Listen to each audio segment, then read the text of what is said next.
Good morning, ladies and gentlemen. Welcome back to Desert Lakes Golf Course. I'm Grant Dalps, here to give you the tip of the week. Today we're going to be talking a little bit about calibrating your wedges, getting a better wedge game, okay? It's very important that you have a good wedge game because that's what saves the bad rounds from being bad rounds and makes them okay rounds. That's what makes a good round into a great round. If you can hit your wedges, all good players have a good wedge game. If you can hit your wedges, you're going to be a much better, much more consistent player. Now, first thing I should tell you is that you have to have a good set of wedges. You should have the same brand of wedges, and they should be even lofts between the gaps in those wedges. So, for instance, if your highest lofted wedge is a 56, then you should have a 52 and a 48. Something that keeps it even so that you can get those gaps shortened out and consistent.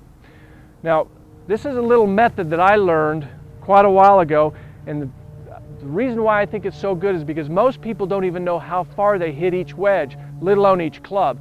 But if you start with your wedges, it's going to give you an idea how far you hit each club from different positions. Once you learn that, then you can go further and understand how to calibrate when you're in one of those odd distances, those odd places. So the first thing we're going to do is learn to hit the basic first position, which is going to be right here. You're going to take your highest lofted wedge and you're going to set up with the ball pretty much in the center of the stance, and you're going to try to learn to take it back to where your arm is parallel to the ground and the shaft is vertical to the ground. So it's this position. It's called a loaded position. Arm parallel, shaft upright. And you're going to learn to try to hit a wedge from that spot.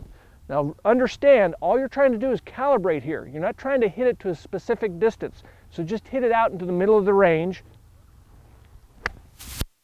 and see how far it goes.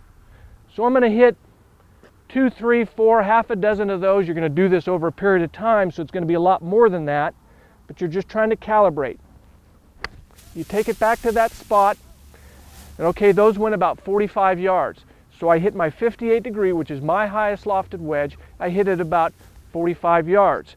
Now the next shot I'm going to learn to do is learn to take it back to what I think is a 3/4, which is just by my shoulder here. So I'm going to hit a few of those wedges and see how far they go. Okay, that one went about 60 yards. Hit a few more. About 60 again. Now the last one you're going to do is a full wedge. I know that when I take it all the way back, I hit my full wedge about 75 yards. So I've got 45, 60, and 75. A little bit of gap in there, but that's what I hit them when I try to hit it at the half wedge, the 3/4, and the full wedge. Now if you do that and you've got 3 wedges, that's 9 distances that you've got that you don't even have to think about.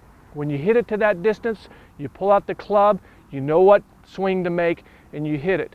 The key is that you got to start hitting more greens with your wedges and hitting the ball close with your wedges. Once you start to do that, once you practice this and get the feel of this system, you'll start hitting more greens with the wedges close to where they become scoring clubs instead of clubs that you're afraid of. So go ahead, give that system a try, and I'll bet you that your wedges improve, and that'll improve your scores. Tune in next week. We'll teach you a little bit about reading putts. Thanks for tuning in this week.